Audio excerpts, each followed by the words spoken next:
Très nombreux, nous l'espérons, donc dans différentes chaînes YouTube, de Doumotiri TV et tant d'autres. Nous pensons aujourd'hui qu'il était vraiment important, qu'il s'avérait important de recevoir d'abord les femmes. C'est le mois de mars, mois de la femme, et vous allez connaître une grande personnalité, parce que c'est une femme qui se distingue parmi tant d'autres, par son savoir-faire, et pourquoi pas aussi par sa détermination. Elle est femme, mais celle-là elle s'est distinguée. Et nous allons vous faire découvrir cette dernière sans plus tarder, que vous allez aussi connaître à fond. C'est vraiment l'objet de notre émission Grand H, qui a comme ça 3 rubriques. La première, vous allez connaître l'invité, donc biographie, et voilà. La deuxième rubrique, ses réalisations. Qu'est-ce que notre invité a pu réaliser et son apport sur le plan du développement de notre pays, est-ce qu'elle a apporté en plus? Et nous allons terminer par la toute dernière actualité, et ça c'est la toute dernière rubrique. Elle va répondre à quelques questions d'actualité. Et cette invitée que je vais vous présenter très rapidement, il s'agit bel et bien de Madame Alice Nzouzi. Bonsoir et bonne fête, Madame. Merci beaucoup. Merci. Ça c'est votre nom complet. Alice Nzouzi Mbombo, c'est mon nom. Et pour les intimes, on s'appelle... Ouais, c'est très important qu'on puisse aussi vous connaître. Ça c'est personnel, parce que je suis un acteur politique prudent. Oui. Et mon petit nom peut donner aux esprits mal intentionnés beaucoup d'idées. Nous sommes prudents. J'ai un petit nom et c'est justement par là que je reconnais mes proches et les miens. Ça peut peut-être m'aider un jour. Donc ça c'est vraiment un secret. C'est personnel. C'est personnel. Oui, s'il vous plaît. Voilà, pour un entourage bien précis. Voilà. Très bien. Alors très rapidement, Madame Alice, nous allons vous connaître à fond. D'abord, vous êtes née à Kin, vous avez fait les études à Kin, à l'extérieur du pays. Alors parlez-nous un peu de votre vie. Je suis née à Kananga. Oui. J'ai fait mes études primaires, secondaires et universitaires en Belgique. Ok. Je suis politologue, licencié en sciences politiques, donc, de l'Université libre de Bruxelles. J'ai travaillé une vingtaine d'années dans une société privée non étatique. J'ai gravi tous les échelons jusqu'à devenir administrateur, directeur général de la société. Et j'ai quitté cette société lorsque mon époux est décédé pour m'occuper des enfants et des quelques biens privés que nous avons pu avoir au cours de notre vie. Et puis, je me suis lancé en politique par conviction et parce que j'ai la formation de politique. Et puis voilà. Et qu'est-ce qui vous avait poussé à faire ces choix-là, à opérer ces choix? Je suis né dans une famille de politiques. Mon père était un politique, d'ailleurs, il a été assassiné. Il s'appelait? Au cours de sa vie. Il s'appelait Kabongo Amoubiaï. Oui. Il a été assassiné à Kananga. Mon grand-père était sénateur. J'ai la grâce et la fierté d'être né également d'une femme politicienne, Catherine Nzouzi Mbombo. Et vous êtes quantième? Je suis l'aîné. L'aîné de la famille? Je suis sa première fille. Oui. Et j'ai beaucoup d'admiration pour elle parce qu'elle a mené un combat auquel elle a cru. Donc c'est votre modèle? Et oui, c'est mon modèle politique, effectivement, puisqu'elle a pu quand même atteindre le niveau de vice-présidente de la République pendant la Deuxième République, donc sous une dictature, je considère cela comme dictature, n'est-ce pas, la période du pouvoir de Mobutu, mais elle a pu quand même se hisser jusqu'à ce niveau. Oui. Une femme, ce n'était pas du tout évident. Il a fallu qu'elle affronte les hommes dans un esprit bien donné. Et vous le faites aussi? Non, moi, je dois dire que j'ai une femme d'une forte personnalité. C'est ce qu'on dit de moi. J'ai des convictions. Oui. Je suis fidèle également comme elle dans mes convictions. Et je voudrais également parler de son grand frère, son frère aîné, Emmanuel Nzuzi, qui a été le compagnon de Lumumba, assassiné en 60, donc par conviction également. Donc nous sommes une famille de personnes de conviction. Voilà. Et je suis membre du cadre au PPRD, membre aussi, hein, je crois. J'ai adhéré au PPRD par conviction aussi. Donc j'ai un idéal que je poursuis et je crois en la vision du président de mon parti. Voilà. C'est fini. C'est ce que je peux dire. J'ai beaucoup dit d'ailleurs. Vous êtes le seul à avoir pu me tirer, me pousser à parler de moi. C'est les cahiers des charges. Nous répondons, en fait, nous respectons les cahiers des charges de l'émission.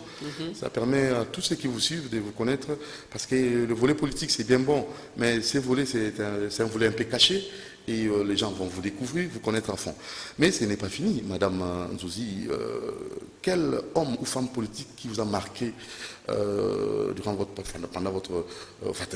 parcours et qui vous considérez comme un modèle, et surtout dans ce que vous faites comme travail, comme fonction? Je vous ai parlé de ma mère, elle m'a marqué. C'est toujours elle? Non. Ça, donc, en premier lieu, c'est Madame Nzuzi Mbombo. C'est la personne qui m'a poussé, c'est-à-dire la façon dont je la voyais agir, les points, ses opinions, la façon dont elle discutait en privé ou même en public par rapport à ses convictions, c'est elle qui m'a donné l'envie d'étudier les sciences politiques, n'est-ce pas? Et puis, après elle, dans ma vie politique, j'ai beaucoup d'admiration pour les nationalistes, pour les hommes et les femmes qui croient en leur pays, qui pensent que le Congo ne peut être développé que par les Congolais. J'ai beaucoup d'admiration. Donc vous êtes nationaliste? Je suis nationaliste, fondamentalement nationaliste. Et je crois, j'aime, n'est-ce pas, les hommes et les femmes qui pensent que les impérialistes, ce lien avec les impérialistes doit être coupé. Par quel miracle? Ce n'est pas un problème de miracle. Parce que nous sommes toujours dépendants. C'est un problème de volonté. Volonté, détermination. Lorsque la majorité du peuple comprend que le blanc n'est pas quelque chose de surréaliste, d'extraordinaire, c'est un être humain créé à l'image de Dieu comme nous, oui. Et qu'il n'est pas du tout ce qu'il prétend vouloir montrer, c'est-à-dire un surhomme sorti de la couche de Jupiter. Non. C'est tout simplement un homme qui nous a colonisés, qui nous a retiré, n'est-ce pas, le droit d'exister pendant, le droit d'être, nos droits fondamentaux pendant des années, et que maintenant, nous ne devons pas, 50 ans après, nous imaginer que cet homme est attaché à nous parce qu'il nous aime. C'est pas vrai. C'est parce qu'il a des intérêts, et ces intérêts sont contraires à nos intérêts, à nous. Si vous avez aussi votre richesse que vous ne gérez pas comme il faut, à l'interne, vous ne comprenez pas que vous êtes un grand pays, que votre pays est tellement riche aussi, et si vous ne savez pas gérer ce que vous avez, et vous vous laissez comme ça dicter par l'impérialisme, alors qu'allez-vous faire maintenant? Il ne faut pas voir ça dans cet esprit-là. Ce n'est pas que nous nous laissons spécialement gérer dans le sens que vous le dites. Nous avons en face de nous des peuples qui ont des armes que nous n'avons pas, qui ont des systèmes de domination que nous n'avons pas. Dois-je parler de Béni? Dois-je parler de Butembo? Dois-je parler de cette province où les femmes sont violées jusqu'à aujourd'hui et jusqu'au moment où nous parlons? Dois-je parler de la souffrance que nous endurons depuis des années à cause de ces gens qui, à travers des multinationales, nous imposent, continuent de nous imposer leur volonté, qui pillent notre pays, qui nous tuent pour nous s'imposer, qui créent le désordre dans notre pays, parce qu'ils n'agissent pleinement que lorsque le désordre est en place, n'est-ce pas? Alors, dois-je parler d'eux? Ce n'est pas que nous voulons le faire, mais nous avons l'armée que nous avons depuis les indépendances, et nous avons une armée aujourd'hui, n'est-ce pas? Mais il y a des pays qui n'ont pas, ici en Afrique, qui n'ont pas la force de frappe que nous avons. C'est par des efforts durs des Congolais que nous avons pu quand même constituer une armée qui fait que jusqu'à présent nous ne sommes pas balkanisés. Nous avons toutes nos frontières grâce à ces Congolais nationalistes qui ont refusé, qui disent non. Dois-je parler de contrats miniers qui aujourd'hui poussent ces gens à continuer à nous massacrer? La MONUSCO est à Béni. Dois-je dire ce que les habitants de Béni racontent sur ce que la MONUSCO fait là-bas? Est-ce que nous avons le pouvoir de parler? Aujourd'hui, pour pouvoir parler, il faut avoir le pouvoir des armes. C'est ça la vérité. Mais maintenant, pour aller contre ces armes qui sont devant nous, il faut que nous soyons un maximum de Congolais qui aiment assez ce pays pour dire stop. Parce que ces gens-là, leur faiblesse, l'opinion de leur peuple, leur talon d'Achille, c'est la pensée de leur peuple. Parce que quand leur peuple est contre eux, ils savent qu'ils ne seront plus réélus. Alors pour essayer d'être réélus, pour que leur parti reste au pouvoir, ils font en sorte de nous diviser pour que notre voix ne puisse pas porter loin et qu'ils continuent à nous piller et nous voler comme ils le font. Mais quand vous ne mettez pas au centre le développement de l'homme, une sorte de gestion qui essaie comme ça de développer d'abord l'homme et de mettre en avant-plan l'homme congolais qui devait nécessairement bénéficier de tout sur le plan social. Mais ça aussi, c'est tout un problème. Non. Parce que le peuple doit appuyer vos idéologies, mais ce peuple-là, elle est vraiment... il est affaibli, il n'a pas de quoi à manger, il n'a pas de quoi à se vêtir, et voilà. Ce que vous dites est vrai, mais comprenez que ces personnes qui nous dirigent sont des êtres humains comme vous et moi. Arrêtons de les voir avec les yeux que les Blancs nous prêtent pour les regarder. Ce sont des êtres humains comme vous et moi, qui veulent également, qui ont une conscience. Même si vous avez un poste qui vous donne des facilités, mais vous avez également une moralité, qui ont été éduqués, qui ont également des pensées en eux. Mais quand vous n'avez jamais été au pouvoir, il y a des choses que vous ne pouvez pas comprendre. Félix Antoine Tshisekedi Tshilombo lui-même, le chef de l'État, a dit que il y a des choses que je pensais, mais que je ne pense plus depuis que je suis chef de l'État. Parce qu'il est confronté à la vérité maintenant. Ce sont des gens qui sont sous pression. Ce sont des gens qui sont continuellement, ils n'ont pas la latitude, la liberté de pouvoir développer leur peuple comme ils voudraient le faire.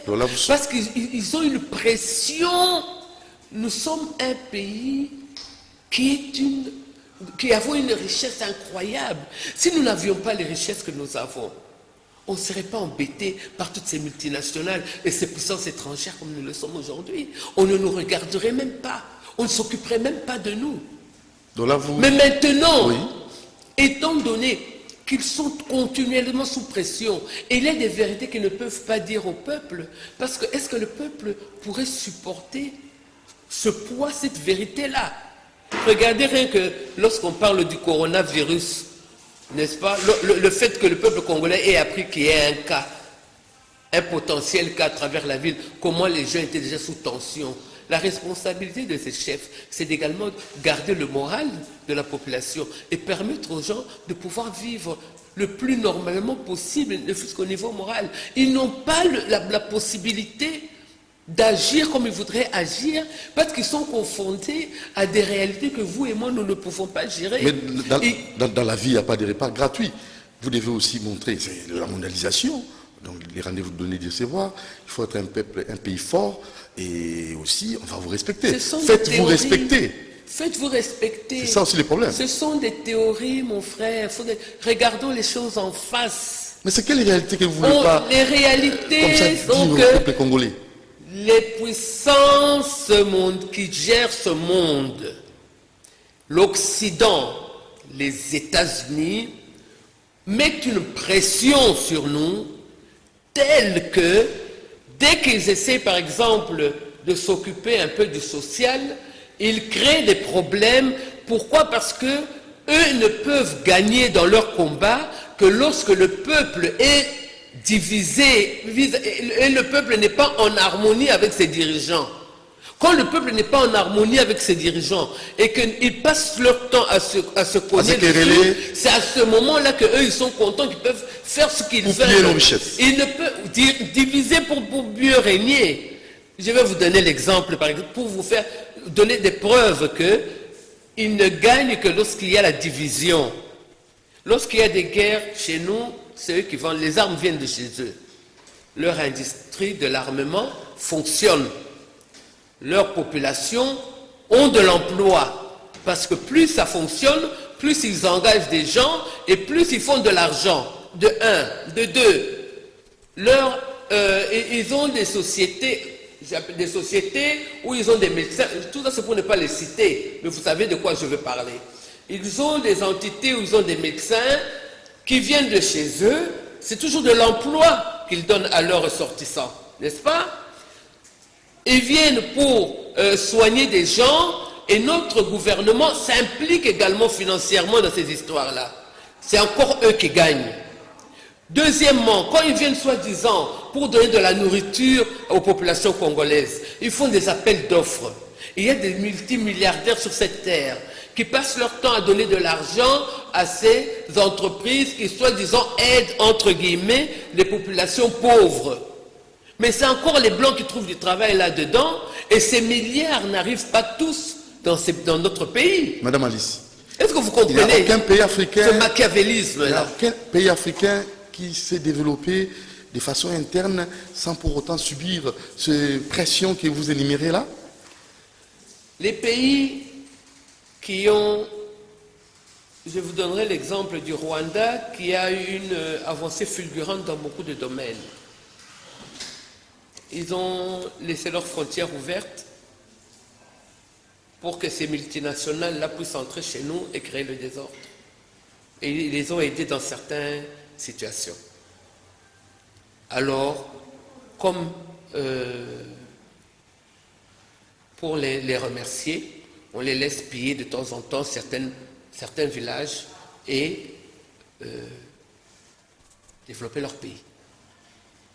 Quand vous marchez selon leur philosophie, quand vous vous laissez mater, ils vous laissent libre de faire certaines choses. C'est ça la vérité que je suis en train de vous dire. Il n'y a pas un pays blanc qui va venir chez vous rien que pour vous aider, vous les Noirs. Ce n'est pas vrai. Nous n'avons pas le même agenda. Et ils veulent prendre ce qui nous appartient. Et nous ne voulons pas le donner puisque c'est de ça que nous vivons. Nous en avons besoin pour notre population. Est-ce que vous comprenez? Donc là, vous soutenez Maintenant, eux, qu'est-ce qu'ils ont chez eux? Ils n'ont rien. La Belgique n'a que du charbon. Le charbon sert à quoi aujourd'hui? Ils n'ont rien dans leur sous-sol. Et pourtant, ils ont besoin de smartphones. Ils ont besoin d'avoir une belle vie. Ils ont besoin de développer leur pays. Et cet argent-là, ces biens, ce matériel, ils vont le prendre où? Ils ne veulent pas acheter. Ils veulent piller. Ils volent ce qui nous appartient. Maintenant, nous, la preuve, ils viennent avec des armes pour nous voler ce qui nous appartient. Mais nous n'avons pas ces armes-là. Parce que depuis 60, qui nous a laissé nous développer comme il se devait? On devait d'abord penser aux Congolais qui devaient aller à l'université. Après les universités, ces gens ne nous ont jamais laissé. C'est une autre forme de colonisation. C'est le néocolonialisme, c'est dont on parle. Donc ça continue. Ça continue, alors, nous sommes en plein dedans. Vous soutenez la thèse selon laquelle, en fait, la thèse de M. Yamba qui demandait à ce que les Africains puissent s'unir pour développer l'Afrique. Une sorte, en fait, États-Unis d'Afrique. Je ne sais pas si Saddam Hussein a été tué, pourquoi? C'est à cause de ça. Voilà. Alors. Ils ne veulent pas que nous puissions sortir la tête de l'eau. Parce que si nous sortons la tête de l'eau et que nous pouvons maintenant nous développer et devenir comme eux, ils ne pourront pas puiser chez nous, nous ne les laisserons pas faire. Quand vous les voyez en train de danser dans la rue, ils sont prêts à tout, même à lécher les pieds. En train de danser avec les militaires et tout ça, disons pour les journées de la femme, en train de mettre les habits de la femme. Tout n'est que fausseté, mensonge. C'est pas un amour vrai? C'est faux, il n'y a pas d'amour. Le blanc n'est guidé que par l'intérêt. Voilà. Il n'y a que l'intérêt, il réfléchit. C'est nous qu'ils traitent, que eux traitent d'idiots, qui réfléchissons avec notre cœur. Alors, une adresse, À notre tête et notre cœur. votre adresse à nos autorités, votre adresse à la population pour y remédier. Moi, je dirais à la population congolaise, soutenez ceux qui vous dirigent. Ne croyez pas que le président honorable Joseph Kabila Kabange ou Félix Antoine Tshisekedi Tshilombo, que leur but est de faire souffrir et de tuer les gens. Ce sont des êtres humains comme vous, qui ont des femmes, qui ont des enfants, qui ont des mères, qui ont des familles. Mais ils sont confrontés à des réalités que vous et moi ne maîtrisons pas. Soyons unis à eux, suivons-les dans dans le programme qui est le leur, soutenons-les, et vous verrez que quand les Blancs verront que nous sommes soudés et qu'ils ne peuvent pas nous diviser, c'est à ce moment-là que nous les affaiblirons. Voilà, ça c'est une parenthèse qu'on avait ouverte. Voilà, nous allons la refermer rapidement parce que c'est juste la présentation de Madame Alice, ça nous a poussé à entrer dans un sujet qui n'était pas prévu. Ça c'est vraiment la rubrique actualité, question d'actualité, ça fait ça, c'est la troisième rubrique. Mais Madame Alice, l'événement le plus marquant de votre vie, de façon heureuse et de façon malheureuse. L'événement qui m'a... Je vais commencer par l'événement malheureux. Oui. Dans ma vie, ce qui m'a le plus marqué, c'est le décès de mon époux en 2011. C'est l'événement qui m'a le plus marqué. C'est dommage. Bon, ce qui m'a le plus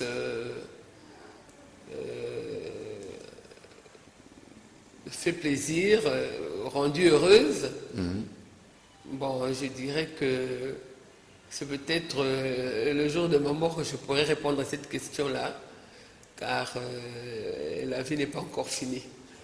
Mais j'ai eu des moments de joie, j'ai eu des moments de grande joie aussi. Mais dire que depuis ma naissance jusqu'à aujourd'hui, ce qui a le plus flashé mon cœur, j'espère encore avoir des bonheurs plus grands que ceux que je n'ai rencontrés. Donc vous ne voulez pas limiter votre vie. Donc je ne veux pas limiter les bénédictions mon viendront. bonheur. J'attends encore des bénédictions en abondance. Donc je ne veux pas dire que j'ai déjà eu l'élément le plus heureux. Non, j'attends encore le bonheur à venir. Et qu'est-ce que vous détestez? Le mensonge. Mensonge. Je n'aime pas les menteurs et les mensonges. Je n'aime pas tout ce qui est faux, la fourberie, le mensonge et tout ce qui va avec. Je n'aime pas ça. Et la préférence alimentaire? Votre préférence alimentaire? J'aime beaucoup... J'aime beaucoup le poisson. Poisson frais, fumé, j'aime beaucoup le poisson. J'aime beaucoup le fumbois. J'aime le pondou. Bon, je dirais le poisson. Ça, j'aime beaucoup. Et accepterez-vous que votre enfant fasse aussi la politique? Selon la vision que j'ai de la politique, oui. Parce que je pense que se préoccuper de l'homme dans la société, du bien-être de l'homme, c'est un combat noble. Selon la vision que moi j'ai de la politique, oui. J'espère que parmi mes enfants, quelqu'un fera la politique. Votre rapport sur le plan national et surtout en ce qui concerne le développement de notre pays, qu'est-ce que vous avez fait comme travail? Qu'est-ce que vous avez apporté, vous, Madame Alice Nzouzi? Bon, je parlerai plutôt de la société dans laquelle j'ai évolué. J'ai travaillé dans l'importation de vivres, je vous ai dit pendant une vingtaine d'années, et dans l'exercice de mes fonctions, je faisais beaucoup de dons aux gagne petits. J'ai fait, j'ai visité des veuves, mais ça c'est vraiment très privé ce que vous me demandez là. Bon, c'est grand H, on doit vous connaître à fond. Ce que vous avez fait. Je suis une femme et mère comme beaucoup de femmes. Bon, j'ai fait quelques œuvres, je continue d'en faire. Je suis chrétienne, pratiquante, donc c'est un peu une affaire entre mon Dieu et moi, de ce côté-là. Hein? Vous aimez aussi la prière, hein? Vous pardonnez aussi? Je suis une femme de Vous êtes prière. très colérique aussi par moment. Je suis une femme de caractère, c'est ce qu'on dit de moi, c'est-à-dire que je sais ce que je veux. Je sais ce que je veux. Imposante aussi. C'est ce qu'on dit de moi aussi. Qualité et défaut, Et la coiffure, pourquoi vous aimez comme ça? Votre coiffure? Bon, pourquoi pas? Vous C'est aimez ça? moi, je suis moi. On vous aime comme ça? Sans artifice, je suis moi. Et puis voilà, Naturellement. c'est comme ça. Voilà, avec la tête que Dieu lui a donnée, et puis elle est comme ça. C'est pas facile aussi, hein? Donc Ah, vous avez eu le temps de voir que c'est bon. Et Je m'assume. c'est pas facile parce qu'il Non. faut vous rendre compte que ça vous rend belle pour accepter cette coiffure. Belle et moins belle pour certains, pour d'autres. Je m'assume. Mais ça vous convient. Je m'assume, je suis comme ça, Dieu m'a créé comme ça, et puis voilà. Très bien. Alors, la dernière rubrique, question d'actualité. Le mois de la femme d'abord. Merci de penser à nous. Et parlez-nous de ces mois. Oui, revendiquons nos droits. Vos droits, c'est nous, ensemble Oui. avec les hommes. Est-ce que la femme est consciente? Elle est consciente pour revendiquer ses droits. Est-ce qu'elle a d'abord des droits? Bien entendu. Elle n'ignore pas ses droits. Elle a des droits. Il y a des femmes qui sont conscientes de leurs droits. Les femmes, en général, des villes, des femmes intellectuelles sont conscientes de leurs droits et se battent pour cela. Et puis, il y a les autres, nos sœurs de l'arrière-pays et ceux qui sont aux alentours, les paysannes, les maraîchères, n'est-ce pas, qui ne sont pas toujours conscientes des droits qui sont les leurs. Alors, vous me demanderez, que célèbre-t-on le 8 mars? Pour nous, c'est une journée d'action, de sensibilisation, de mobilisation. C'est un moment où chaque année, nous devrions faire un peu une rétrospective, voir d'où nous venons, où est-ce que nous sommes arrivés, est-ce qu'il y a eu des avancées. C'est une journée de remise en question. Les mamans devraient comprendre que le 8 mars n'est pas seulement une journée où on fête comme un anniversaire ou une journée de cadeaux. Non, nous sommes encore loin du chemin, loin de notre objectif, et nous devrions plutôt réfléchir, nous remettre en cause. Excusez-moi. Donc, c'est une journée où nous devons nous demander, est-ce qu'au niveau de la parité homme-femme, est-ce que dans les entreprises, peut-on parler de travail égal, salaire égal aujourd'hui en RDC? Nous savons que ce n'est pas le cas. Et puis, peut-on dire que la Constitution est respectée par rapport à l'article 14 de la Constitution? Est-ce qu'on peut dire cela? Si vous permettez, je voudrais un peu lire ce que dit cet article. C'est très capital. Les pouvoirs publics veillent à l'élimination de toute forme de discrimination à l'égard de la femme et assurent la protection et la promotion de ses droits. Est-ce que les pouvoirs publics assurent la promotion et la protection des droits de la femme? Est-ce que dans la sphère décisionnelle, les femmes, on les retrouve en grand nombre? Est-ce qu'elles ont le droit de s'exprimer et de revendiquer leurs droits? Le droit d'être, le droit de protéger nos enfants, parce que vous savez que là où il y a la femme et nous pensons automatiquement aussi à nos enfants et à nos maris. Est-ce que les pouvoirs publics sont vraiment réellement en train, ont éliminé toute discrimination à l'égard de la femme et assurent la protection et la promotion de ses droits dans ce domaine-là?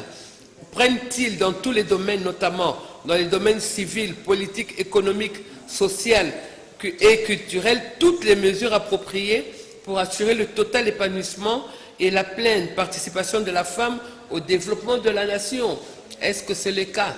Vous savez que, par exemple, je voudrais quand même souligner le fait que cette constitution qui nous a donné, n'est-ce pas, cet article tellement important pour la femme, a été voté par un référendum sous Joseph Kabila Kabange, qui s'était battu pour que les femmes puissent avoir leurs droits à partir de cet article, qui s'était battu pour que la Constitution soit votée, alors que l'opposition, l'UDPS pour ne pas la citer, à l'époque ne voulait rien entendre. Et la Constitution avait été votée. Mais apparemment, vous êtes en coalition. Non, non, je parle Rien à voir. L'histoire. C'est l'histoire. Ne change jamais. Je ne change pas. On y va. Évoluons. Je dis des faits. Et puis, donc, et je voudrais quand même rappeler, puisque je suis du FCC PPRD, que nous avons des femmes généraux, n'est-ce pas, dans les FARDC aujourd'hui. C'est quand même grâce aussi à Joseph Kabila Kabange. Et donc, c'est un homme genré. Je parle de cela parce qu'il y a quand même cette coalition FCC-CAJ fait que le président honoraire a quand même... c'est l'autorité quand même morale du FCC qui est un grand regroupement au niveau du pays. Et alors, je reviens à la Constitution qui n'est pas encore terminée. L'article 14 dit également que les pouvoirs publics prennent des mesures pour lutter contre toute forme de violence faite à la femme dans la vie publique et dans la vie privée. Au niveau de la vie publique, nous vivons toujours une violence. Vous savez, parfois, lorsqu'une femme intellectuelle est en face d'elle, a en face d'elle un monsieur qu'elle appelle excellence, mais qu'elle sait très bien que son niveau intellectuel ne correspond même pas au sien, ça fait mal. Vous voyez? Et elle se dit que bon, voilà, parce que je porte un pagne, qu'on ne me considère pas.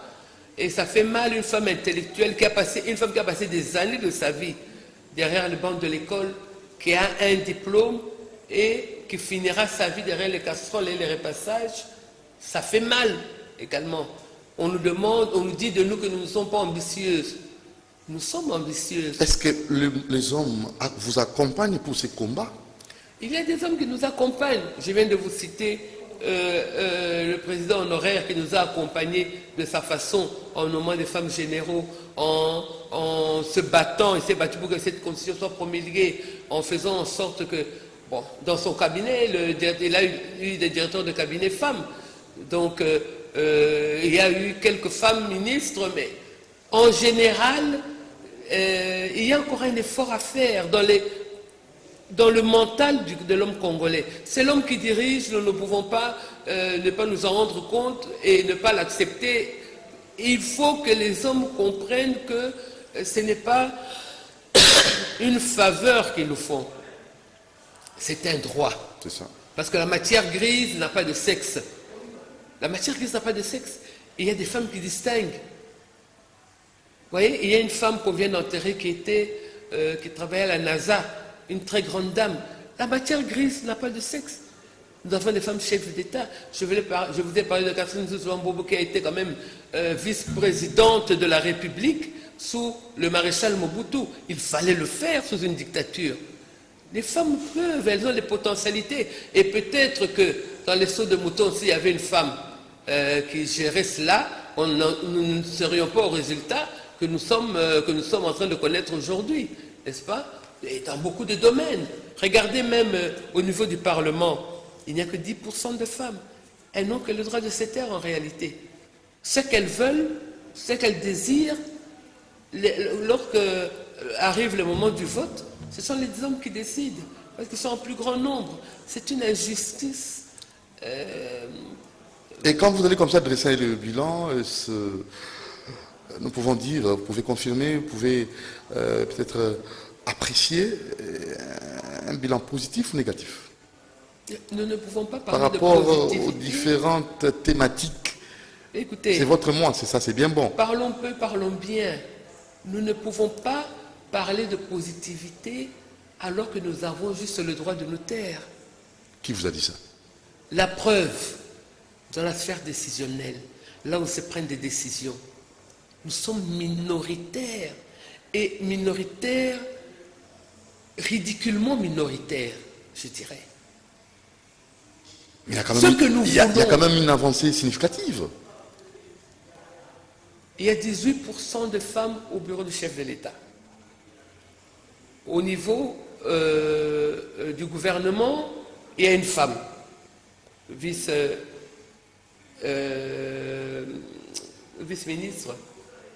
je suis en train de m'embrouiller. Elle est vice-ministre, oui, vice-premier ministre. Hein? Mais il n'y a pas assez de femmes pour impacter la volonté de femmes dans le pays. Vous devez aussi travailler, vous les femmes. Nous devons travailler comment? Écoutez, voyez. Mais il y a des femmes complexées. Non. Bon, pas toutes les femmes. Je suis complexée. Il y a plein de femmes qui parlent comme moi. Minoritaires. Non, ce n'est pas vrai. Les femmes qui ont eu le courage de passer des années sur les bancs de l'école pour avoir des diplômes de distinction. C'est qu'elles sont ambitieuses. C'est qu'elles veulent pouvoir contribuer au développement de la société. Elles ont ces ambitions-là. Ce qui nous handicape bien souvent, ce sont les moyens financiers de par le contexte coutumier qui est le nôtre, qui nous a mis dans la situation de dépendance. Vous savez qu'une femme mariée aujourd'hui a moins de droits qu'une femme qui n'est pas mariée, une femme libre. Une femme mariée a moins de droits. Tout passe pratiquement par son mari. Alors qu'elle est majeure, elle peut être intellectuelle, elle peut être même peut-être cadre dans une grande société, mais du fait d'être mariée, elle a moins de droits qu'une femme libre. Nous ne voulons pas, sur quelle base on peut dire, chaque année dans les universités, des femmes sortent des universités, réussissent, sont diplômées. Chaque année, mais que fait l'État de ces femmes? Que fait la République de toutes ces femmes? Comment voulez-vous qu'on exprime? On ne va pas prendre des kalachnikovs et commencer à courir derrière les hommes pour dire que je veux être quelqu'un. Nous avons le droit d'être femmes avec notre féminité, notre être. Nous nous exprimons comme Dieu nous a donné les capacités de pouvoir nous exprimer. On ne nous a pas donné la force physique, on nous a donné le verbe. Nous nous exprimons avec ce que nous avons, mais qu'on nous entende, qu'on nous écoute. Ça, c'est très bien dit. Madame Alice Nzouzi, c'est bien, bon, de revendiquer vos droits, mais pour certaines femmes qui, déjà, avant le 8 mars, demandaient déjà à son mari, je veux que vous puissiez m'acheter un pagne. C'est pas. Donc, tout un mois, tout un thème qui est limité donc, au port des pagnes. Il y a je voulais dire que ces femmes-là qui se comportent de la sorte. Oui, c'est justement un moment où nous devons sensibiliser la femme. Et médias, aidez-nous à sensibiliser la femme, à la mobiliser, la faire réfléchir sur son être. Lorsque nous parlons de l'égalité homme-femme parité, moi je suis chrétienne, je ne mets pas là aussi cela, il faut limiter, il faut bien circonscrire cela, parce que c'est pas dans les mariages aussi, hein, parce qu'il y a des confusions qui se créent. Nous sommes Femmes, une aide hommes, semblable l'égalité. pour l'homme. Et en conclusion, comment l'appliquer? L'applicabilité dans le foyer. Non, dans le foyer. Qu'il n'y ait pas de confusion, qu'il n'y ait pas de confusion. Le dialogue prime. Nous sommes une aide semblable vis-à-vis pour notre époux, pour celles qui sont mariées, mais en finalité, je pense que c'est la volonté de l'homme qui va se faire dans le foyer. Ça, c'est par rapport à une franche collaboration. Franche collaboration, dialogue dans le foyer, échange, n'est-ce pas? Et en fin de compte, ça sera après échange et après discussion, c'est l'homme qui dira, bon, finalement, on fera ce dit. Je suis tout à fait d'accord avec ça. Mais je parle maintenant dans le domaine public, dans le travail. Professionnel. À travail égal, il doit y avoir un salaire égal. À capacité intellectuelle égale, il doit y avoir chance également pour la femme. La Constitution, Joseph Kabila Kabange nous a donné cette possibilité de pouvoir revendiquer cela et de faire en sorte que cela devienne un droit constitutionnel. Le peuple congolais a accepté cela par référendum. Pourquoi est-ce que le pouvoir public ne l'applique pas? Monsieur le Président de la République, Félix-Antoine Tshisekedi Tshilombo, vous qui avez visité le monde, vous qui avez été partout, vous comprenez comme c'est une priorité de pouvoir faire en sorte que la femme puisse participer réellement au développement de notre pays dans la sphère décisionnelle. C'est votre coalition, parce qu'il y a déjà partage, repartage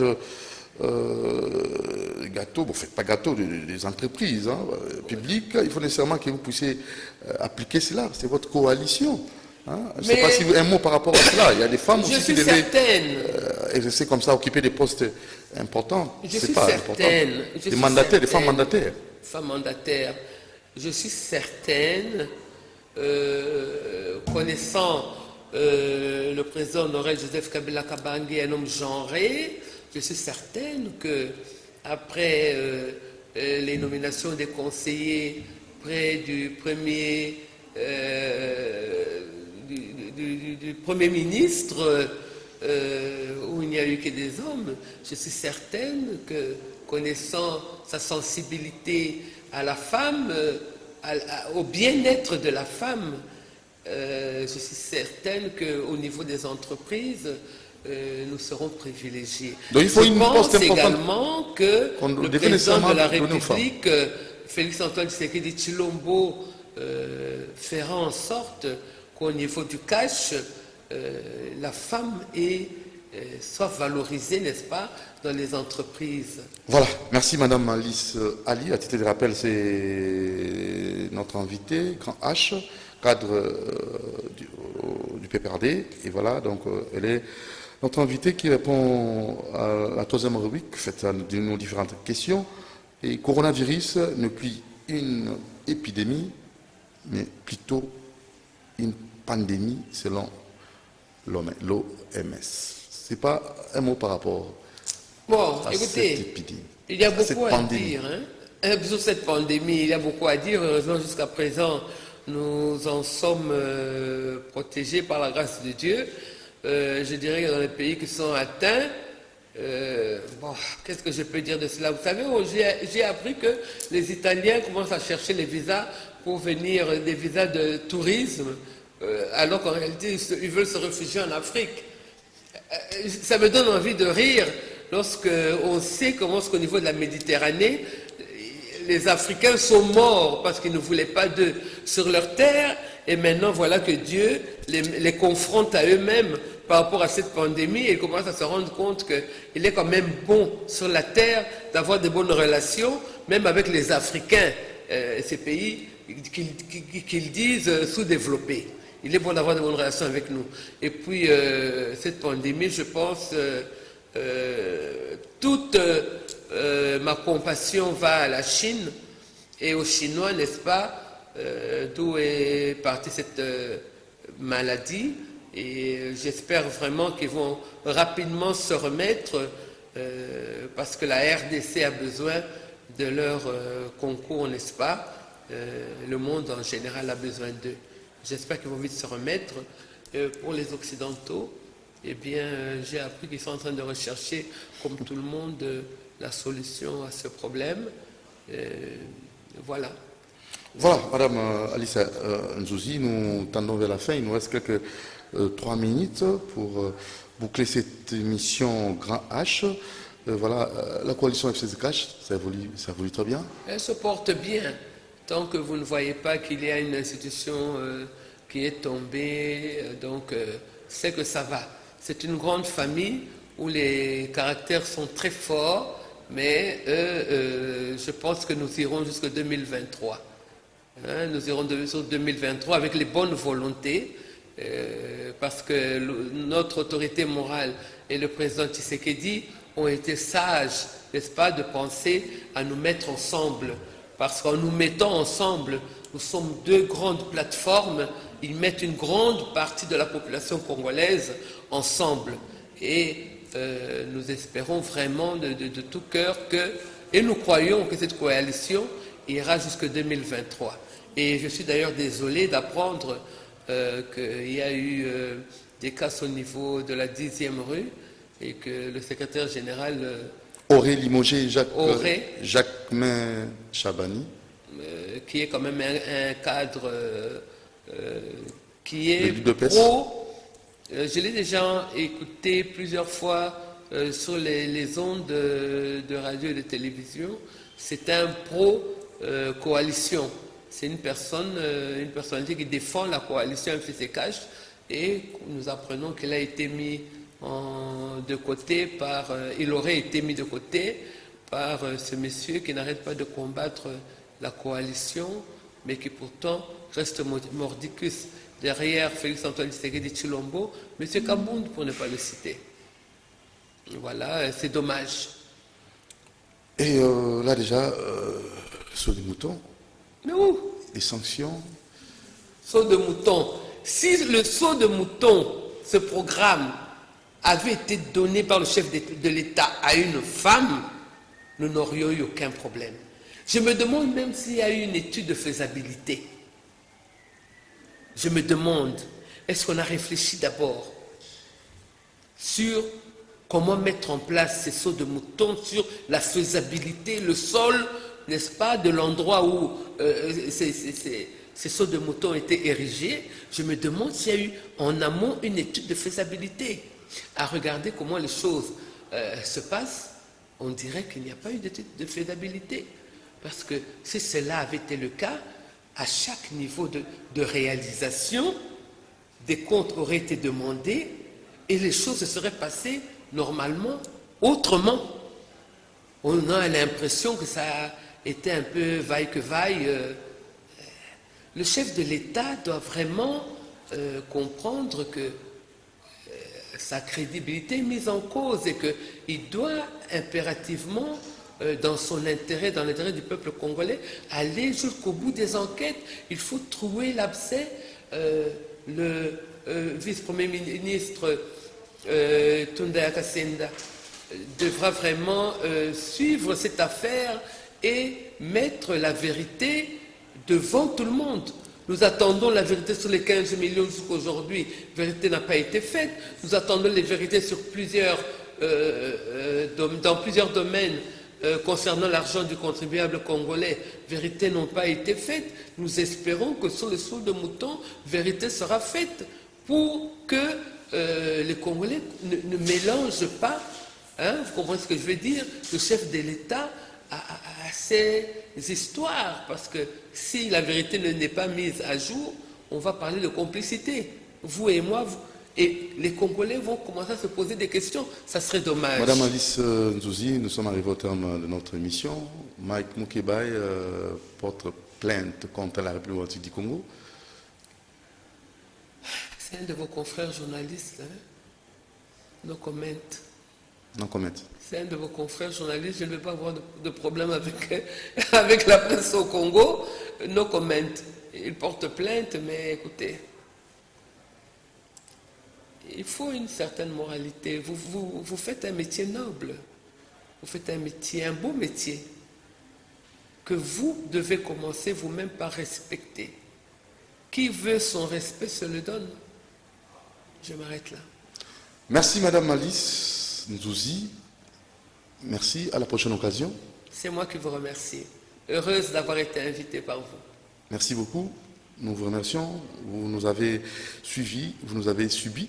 Nous tenons là à vous communiquer notre numéro. Si vous voulez être invité comme Madame Alice Nzouzi, appelez, contactez-nous au numéro affiché au bas de vos petits écrans.